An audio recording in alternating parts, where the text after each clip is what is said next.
Hey guys, my last episode ended abruptly.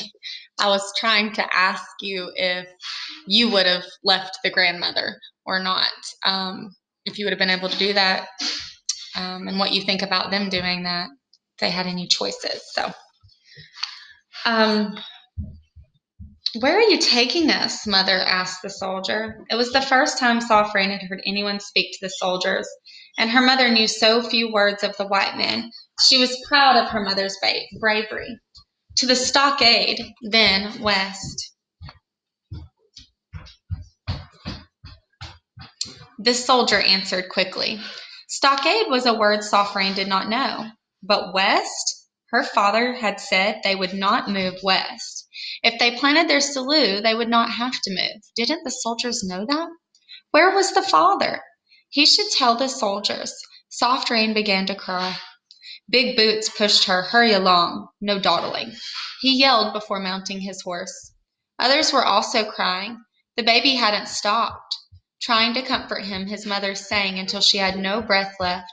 She gasped and sobbed. Horses snorted. Mother took Sophron's hand and heaved her bundle over her shoulder. They followed the creaking wagon. The baby cried on. In front of them, more people and more wagons joined the group. The dust thickened. Sophron sneezed. Then she saw old roving man stumble and fall. His turban fell off his head. A soldier kicked him. Hurry along, the soldier commanded. Mother dropped her bundle and helped old roving man up. Sophron picked up his turban. Where are they taking us? He stammered. West, to the west, Mother answered. Closing his eyes and bowing his head, old roving man mumbled, Not this old Saligi.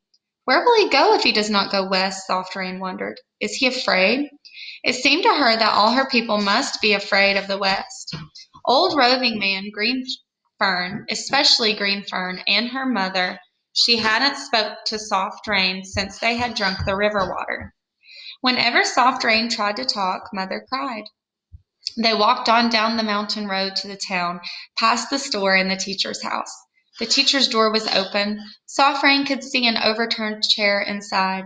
Some white people who lived in town stood staring and pointing as they passed by. No one laughed, though, the way the man with the skinny horse had. The smell of cooking meat filled the air. Sophron was hungry and tired. She remembered the bacon her mother was carrying. Would the soldiers let them stop and eat? The town was far behind before she had heard the command. Stop here. The baby had finally fallen asleep. Old roving man and mother sat on the ground, their backs to a tree. Snuggling into her mother's outstretched arms and feeling the warmth of her body, Sophron could almost forget her aching stomach. No one spoke until the family with the two children climbed out of their wagon. They offered their bread. Mother broke off pieces for Sophron, an old roving man who fell asleep, chewing. The bread eased the ache in Sophron's stomach. Though her legs were still not rested, they were soon walking again. The dust from the wagons, horses, and people grew thick and bothersome. Mother sneezed, shifting her pack to the other shoulder. Sophron's head hurt. Her eyes stung. She was thirsty. The tall soldier had been right. They had not had any water since they had been told to drink at the river. When they finally stopped at nightfall, the Saligi gathered in small groups, whispering to each other. There will be food for all if we are careful, the baby's father said. Do not take anything from the soldiers. Water is nearby. Our men will bring it. Mother unpacked food from her load, setting out bread and nuts in a pan on a blanket. She divided the bread into little pieces the size she had given Hawk Boy when he was a baby. Sophron thought, where were Hawk Boy and father? Were they thinking about her?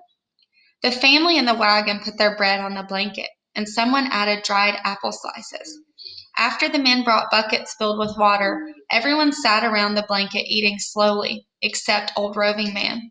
When Sophron handed him a piece of bread, he shook his head. I don't need to eat, he said. We all need to eat, Mother told him. Sophron watched the food disappear quickly. She was still hungry, but not hungry enough to eat any of the food the white soldiers cooked.